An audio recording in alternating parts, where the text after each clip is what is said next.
pero no me quiero detener a leeros esas leyes para no aburriros. Doy datos. La concertada, teóricamente, el dato que me han dado a mí, es que un alumno cuesta al Estado español 6.000 euros. La concertada recibe la mitad de este dinero.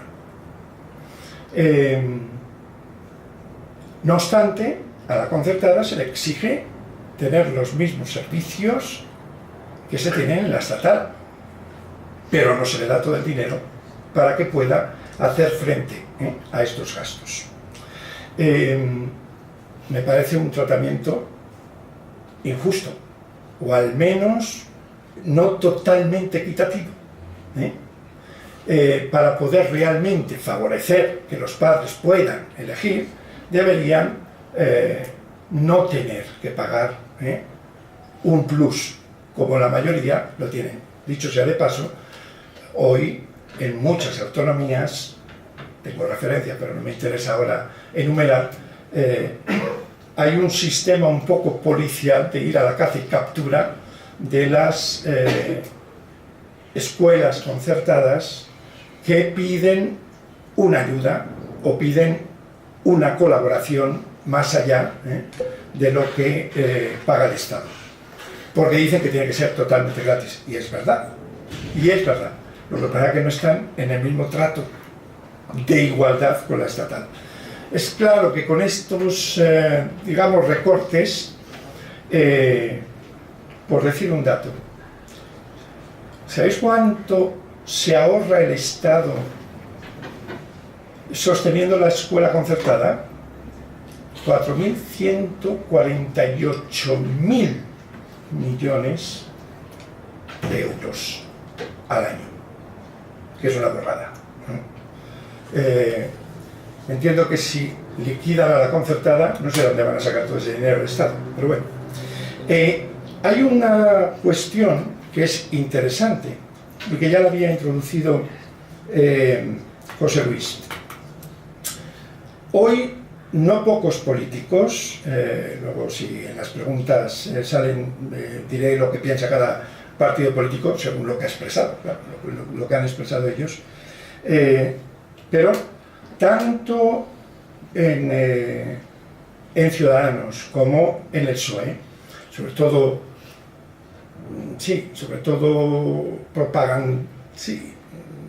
argumentado y propagandado por parte de Ángel Gabilondo, el ex ministro de Educación del último gobierno socialista.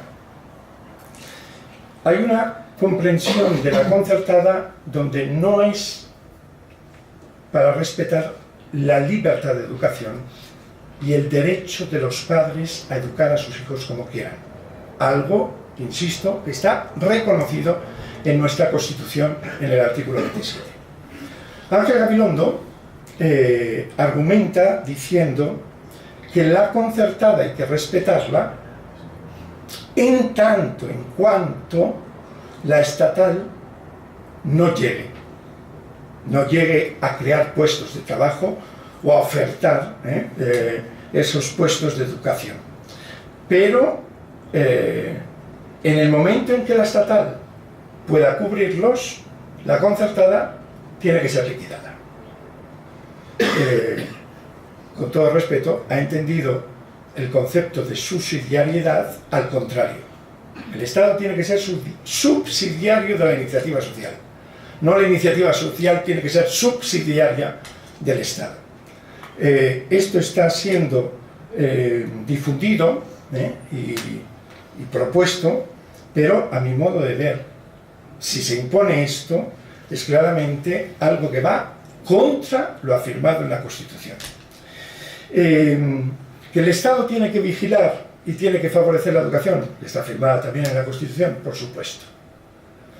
Hay muchos casos, pongo un caso que saltó hace un par de semanas en la prensa, que fue la niña de Málaga que su madre no la llevaba al colegio cuando tenía que llevarla, por ser menor, y sin embargo la explotaba sexualmente.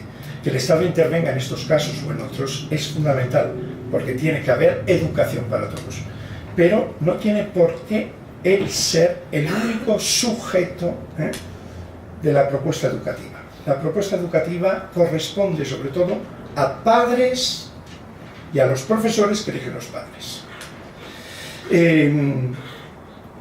La Constitución lo dice en el primer punto del artículo 27. Todos tienen el derecho a la educación y se reconoce la libertad de enseñanza. Si se reconoce la libertad de enseñanza, se tiene que reconocer también la posibilidad, como digo, de oferta clarísimamente.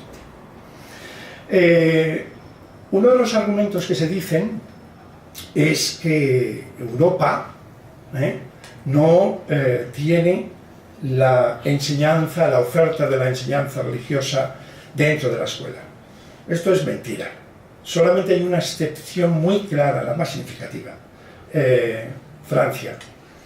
También hay otras dos recientes, Checa y Bulgaria, que no la tienen incluida. El resto de todas las otras naciones lo tienen incluido dentro del horario escolar, y no solo, sino que además en la mayor parte de los países, el 90%, los profesores, el profesorado, está completamente asumido por la administración, como no puede ser de otra manera. Pero, digo, me parece importante tener esto en cuenta. ¿Por qué? Pues porque los datos, muchas veces se habla sin poner los datos delante, sin poner la realidad delante.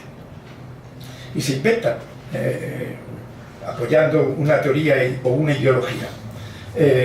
No, los datos, tal como los tenemos, es que la normalidad de la presencia de la enseñanza religiosa es clarísima en todos los países europeos, quitando, digo, esos tres que he nombrado.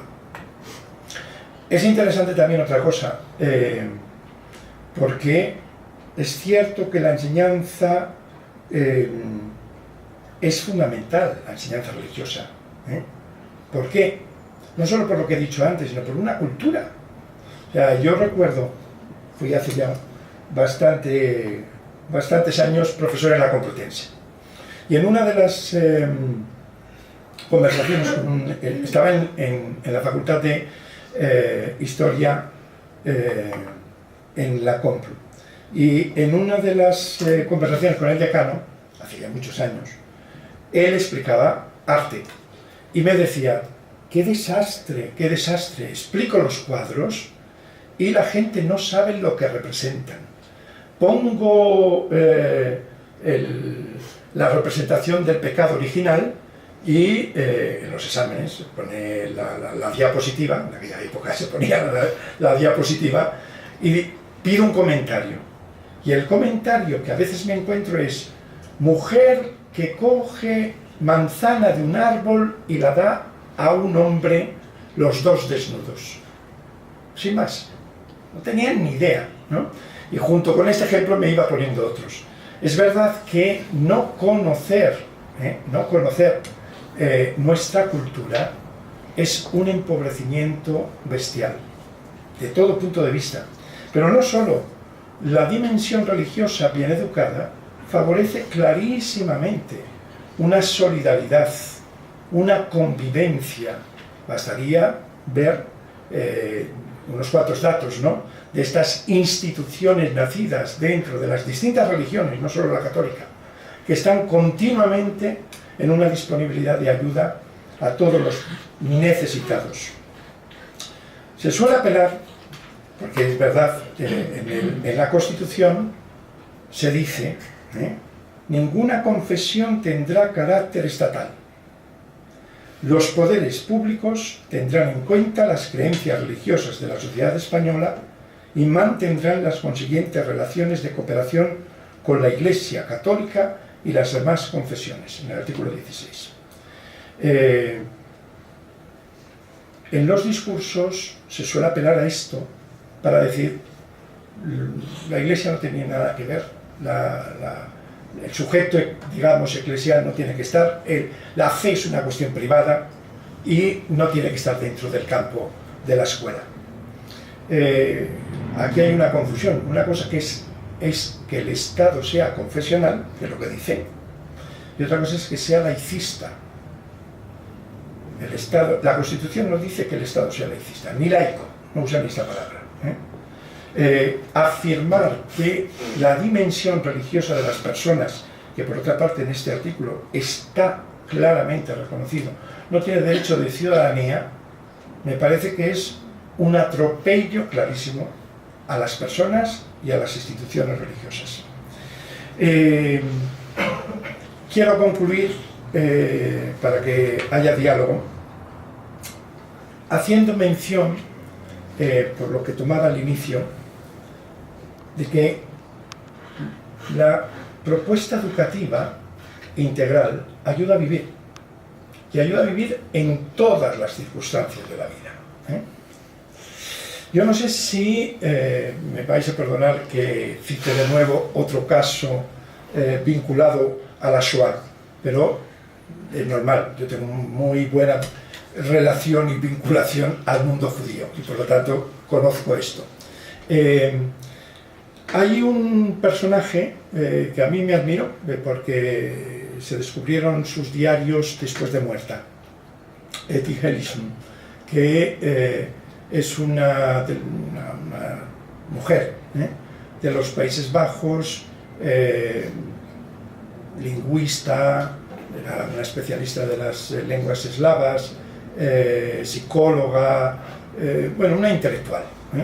Y era muy interesante, es muy interesante la vida de esta mujer. Ella fue metida también en un campo de concentración.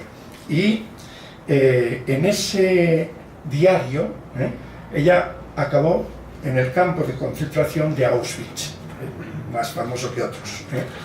En ese diario escribe lo siguiente, en un día, podéis imaginar la vida aunque hayáis visto alguna película, creo que es fácil imaginar la vida de un campo de concentración. Ella murió al final gaseada en una de las cámaras. Y en el diario escribe: llego siempre a la misma conclusión. La vida es bella,